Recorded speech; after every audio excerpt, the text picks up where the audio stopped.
Hello বোন, ও Bagley বাড়ি থেকে বেড়াচ্ছে, তুই তাড়াতাড়ি আয়। ঠিক আছে, আমি এক্ষুনি আসছি। আমি তোকে বলেছি না ওরে থেকে কি করতে? কি ব্যাপার তুমি? এই জানোয়ার আমাকে দেখে অবাক হচ্ছে নাকি? তোর জিন্না লাগছে না? বাড়িতে পড়ে কি আর এটা কি করতে? কাঁদিস নি বোন, কাঁদিস নি। আর তুমি বা কেমন মেয়ে, বিয়ে হয়ে গেছে জানা সত্ত্বেও আর একটা মেয়ে সংসার নষ্ট করছো? আসলে তোমার গায়ে মানুষের চামড়াই নাই। তুই কার সাথে কথা বলছিস?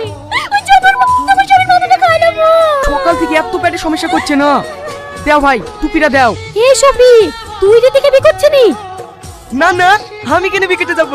আমার তো ট্রেনা আছে, এটা রিদির বয়ফ্রেন্ড। বাড়িতে মেনে দিছে না বলি আমি দায়িত্ব করে বিয়েটা দিয়ে দিছি। তুমি দিদিকে ভালোবাসো না? না। তুমি আমাকে ক্ষমা করে দাও। কেঁদো না, ওঠো। তুমি যেন তোমার নিজের ভুলটা বুঝতে পারো, তার জন্যই আমি আর এই নাটকটা করেছি। লাউ লাউ তোমার স্বামীকে লিখো না।